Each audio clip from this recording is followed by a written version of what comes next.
નમસ્કાર બાળકો, તમારા બધાનું ફરી એકવાર સ્વાગત છે તમારી પોતાની એકેડેમી આર્ય એકેડેમીમાં. અત્યારે ઓનલાઈન આપણા અત્યારે શતમાન ચેપ્ટર ચાલુ છે. એમાં ઘણા બધા મહાવરા તમે સરસ મજાના શીખી ગયા છો, બરાબર. ટકાવારીની ગણતરી કઈ રીતે કરવી, જાદુઈ રીતે આપણે 100ના ટકાવારીના ફિગરને કઈ રીતે દાખલામાં ઇમ્પ્લિમેન્ટ કરવા, બધી નાની નાની વાતો તમે બહુ વ્યવસ્થિત રીતના શીખી ગયા છો. આઈ હોપ કે આ ચેપ્ટર તમે એન્જોય કરો છો, બરાબર. ઓકે, ચાલો તો આપણે આગળનો આજે અભ્યાસ જોશું. આજે 12.11 અભ્યાસનું ઉદાહરણ પેલું જોઈએ.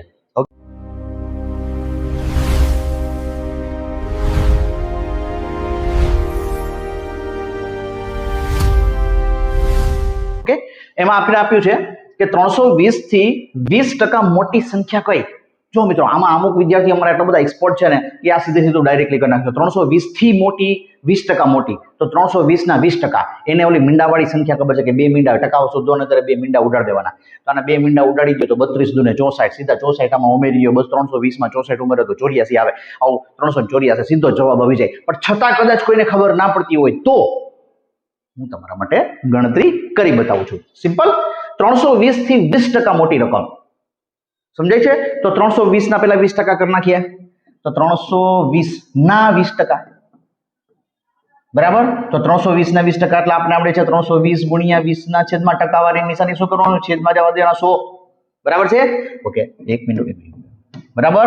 તો 32 દુને 64 વધારો થાય, આટલો વધારો છે, બરાબર. આનાથી મોટો, આટલી મોટી 64 મોટી, તો 64 જવાબ નથી હો, યાદ રાખજો. એના કરતા એટલે મોટી છે. તો આના કરતા મોટી સંખ્યા શોધવી હોય તો 320 વત્તા 64 કરવા પડે બાળ મિત્રો, કરવા પડે ને. તો 4, 8, 3. આ સંખ્યા 384 છે એ 320 કરતા 20% મોટી સંખ્યા છે. ધ્યાનમાં આવી ગયું? Clear cut. કારણ કે એના કરતા મોટી સંખ્યા શોધવાની છે. તમે ખાલી 84 આ 64 જવાબ લાવો તો એ 320 કરતા તો બહુ નાના છે, એ કઈ મોટી સંખ્યા થોડી છે. એટલો ઉમેરીને તમને જવાબ મળશે. ક્લિયર? ચાલો આગળનું ઉદાહરણ જોઈએ. અમિતના પગારમાં 20% નો ઘટાડો થયો. અમિતનો પગાર હતો, એ પગારમાં એને 20% ઘટાડો થયો. હવે કોકના પગારમાં બચાડો ઘટાડો થઈ જાય તો પછી આપણે કેટલું બધું દુઃખ થાય ને, બરાબર. પણ હવે પાછું કંઈક કીધું. જો એને શું કીધું, તો તેના પગારના પહેલા જેટલો જ કરવો હોય તો કેટલો વધારો કરવો પડે. હાસ, ઓકે, વિચાર્યું તો ખરા, બરાબર. ઓકે, તો એને કીધું કે અમિતના પગારમાં 20% નો. જો હવે પગાર કેટલો છે તો કઈ આપ્યું નથી, તો 20% કોના કરવાના? કન્ફ્યુઝન. કાંઈ જરૂર નથી મિત્રો, બરાબર. શું કામ? કારણ કે આ સૂત્રની મદદથી થઈ જશે ઇઝીલી. કઈ રીતે સૂત્ર? જ્યારે તમને પગારમાં ઘટાડો આપ્યો હોય, પગારમાં ઘટાડો આપ્યો હોય, સંખ્યામાં ઘટાડો આપ્યો હોય, માર્ક્સમાં ઘટાડો આપ્યો હોય, પછી વધારો કરવાનો હોય, બરાબર. ઓકે, તો અહીં સૂત્ર એક મૂકી દેવાનું. શું મૂકવાનું? સિમ્પલ છે. ઘટાડો ના છેદમાં 100 માઇનસ ઘટાડો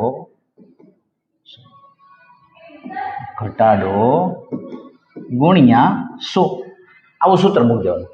ઘટાડોના છેદમાં 100 માઇનસ ઘટાડો ગુણ્યા 100. ચાલો, ઘટાડો કેટલા ટકા છે? 20%. આપણે મૂકીએ 20% ઘટાડો. રેડી? 100 માઇનસ ઘટાડો કેટલો છે? 20. ઓકે, ગુણ્યા 100. રેડી? આપણે કોઈ ફિગરની બીજા જરૂર નથી, સામાન્ય સૂત્રથી તમારું થઈ જશે. ઓકે, ચાલો તો આને આપણે સાદું રૂપ આપીએ. 100 માંથી 20 જાય તો પેલા આ બાદબાકી કરી નાખવાની, સીધા છેદ નો ઉડે, કારણ કે બાદબાકી હોય ત્યાં સુધી છેદ નહીં ઉડે. તો આને 80 કરવાના, અહીંયા ગુણ્યા 100. હા, હવે છેદ ઉડી જશે મિત્રો. રેડી? ચાલો, 20 ચોખ્ખું 80 અને 25 ચોખ્ખું 100. એનો મતલબ કે 25% નો વધારો કરવો પડે. સમજાય છે? તો અમિતના પગારમાં 20% ઘટાડો થયો, બરાબર. હવે દાખલા તરીકે સમજી લો, સામાન્ય ઉદાહરણમાં તમને સમજાવ્યું. એનો પગાર 100 રૂપિયા હતો, એમાં 20% ઘટાડો થઈ ગયો, તો એનો પગાર કેટલો થઈ ગયો હશે અત્યારે? હા, 80 રૂપિયા થયો. હવે 80 રૂપિયાનો પગાર થઈ ગયો તો એને પાછો 100 રૂપિયા કરવો હોય તો કેટલા ટકાનો વધારો કરવો પડે? તો તમે તો સીધું એમ કહો સાહેબ 20% ઘટ્યો તો 20% વધારો તો 100 રૂપિયાનો થઈ જાય. નહીં થાય. શું કામ નહીં થાય? કારણ કે પેલા 100 રૂપિયા પગાર હતો, હવે એનો પગાર 20% ઘટી ગયો, તો હવે એનો પગાર કેટલો થઈ ગયો? 80 રૂપિયા. સમજાય છે? હવે 80 રૂપિયા પગાર ચાલુ જ છે. હવે એને 100 રૂપિયા પગારે પહોંચવું છે. 100 રૂપિયા પગારે પહોંચવું છે તો કેટલા રૂપિયા પગાર, કેટલા રૂપિયા પગાર, 20 રૂપિયા પગાર વધારવો પડે. તો 80 રૂપિયામાંથી 20 રૂપિયા વધારવાના છે. સમજાય છે? તો 80 રૂપિયામાંથી જ્યારે 20 રૂપિયા વધારો તો 20 રૂપિયાની ટકાવારી કેટલી આવશે? તો 80 એ 100%, તો 20 એ કેટલા? બરાબર, એ આ થયું 80 એ 100 રૂપિયા, તો 20 એ કેટલા? આ થયું 20 ગુણ્યા 100 ના છેદમાં 80. સમજાણો? તો તમે કરશો એટલે 25% વધારો કરવો પડશે. ધ્યાનમાં આવે છે? આ બહુ મસ્ત મજાનો ટેકનિકલ દાખલો છે, એટલે વિચારજો. મેં જે તમને આવું આ વાક્ય છેલ્લે સમજાવવાનો પ્રયત્ન કર્યો છે એને પણ તમે રિપીટ કરીને પાછું સાંભળજો એટલે તમારા મગજમાં એક્ઝેક્ટ ઉતરી જશે. કારણ કે ઘણાને નહીતર એમ થાય કે સાહેબ 20% વધારો કર્યો તો 20% વધારો કર્યો, નહીં થાય. કારણ કે બંનેમાં 100% વાળી સંખ્યા બદલી જશે. એકમાં 100 રૂપિયા થશે અને એકમાં 80 રૂપિયા થશે. ક્લિયર? ઓકે, આગળનું છે કલ્પનાને તાવ આવ્યો. ઓહો, અત્યારે બહુ ટાઈમ વાયરલ છે બધું, બરાબર? એટલે દરેક બાળકોએ પોતાના શરીરની કાળજી કરવાની છે. ખાસ સારામાં સારું ફૂડ લેવાનું છે, આરામ વ્યવસ્થિત કરવાનો છે, બરાબર? અને જમવામાં પણ તમને ભાવતું હોય એવું તો ખાવાનું, પણ તળેલું, તીખું, સ્પાઇસી, બરાબર, ચટપટાકેદાર એવું હમણાં થોડો સમય ટાળવાનું છે, બરાબર? કલ્પનાને તાવ આવ્યો અને તેના શ્વેત કણોમાં 30%નો વધારો થયો.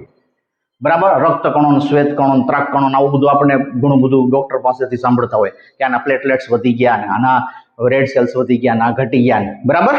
ઓકે, ચાલો, તો શ્વેતકણોમાં 30%નો વધારો થયો.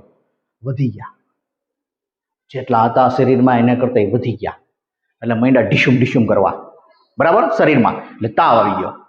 તો તેના શ્વેતકણોને પેલા જેટલા જ કરવા, જેટલા શરીરમાં પેલા હતા ત્યારનું શરીર સારું હતું એટલા જ કરવા માટે કેટલા ટકાનો ઘટાડો કરવો પડશે? તો 30% વધી ગયા એકારે. હવે ઘટાડવા હોય તો કેટલા ટકા ઘટાડવાના છે? તો સિમ્પલ, જો આગળના દાખલામાં ઘટાડો હતો એમાંથી વધારો કરવાનો હતો, આ દાખલામાં વધારો છે એમાંથી ઘટાડો કરવાનો છે. તો જ્યારે તમને વધારો આપ્યો હોય તો એનું સૂત્ર અહીં મૂકી દો, વધારો ના છેદમાં 100 વત્તા વધારો. મિત્રો આ યાદ રાખવાનું છે, વત્તા વધારો. ત્યાં ઘટાડો હોય તો માઇનસ કરવાનો 100 માંથી. સમજાય છે? અને વધારો હોય તો 100 માં ઉમેરવાનું, ગુણ્યા 100.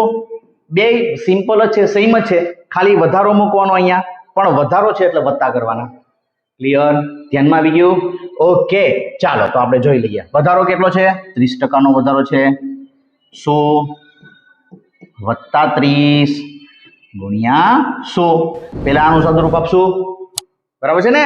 બધા બાળકોને ખબર છે કોને પેલા સાદુરૂપ આપવાનું હોય. અમારે હોશિયાર બાળકો છે બધા.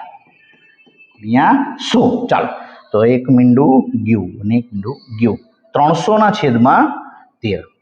ચાલો, 300/13% આવો આવે. હવે આને આપણે અશુદ્ધ મિશ્ર અપૂર્ણાંકમાં લખીએ મિત્રો, બરાબર? તો મિશ્ર અપૂર્ણાંકમાં જવાબ આપ્યો છે આપણે, તો 13 પેલા અહીંયા મૂકશું, બરાબર? 13 દુ 26 એટલે 260 એટલે 40 થયા. 13 39, 40 એટલે 1. એનો મતલબ એવો થયો કે 23.1/13%, 23.1/13%નો ઘટાડો કરવો પડશે, બરાબર? આટલો ઘટાડો આવશે. ક્લિયર? ધ્યાનમાં આવી ગયું બધાને? ઓકે, બરાબર? તો છે ને ઈઝી. કોઈ પણ વસ્તુ સમજવા માટે તમારી પાસે લોજિક જોઈએ, ટેકનિક જોઈએ. એક વાત કહેતા તો ભૂલી ગયો. હા, શું? તમે જો અમારી ચેનલ હજી સબસ્ક્રાઇબ ન કરી હોય તો કરી લેજો, બરાબર છે? ઘણા બધા બાળકો હજી વિડીયો જોવે છે પણ ચેનલ સબસ્ક્રાઇબ નથી કરી.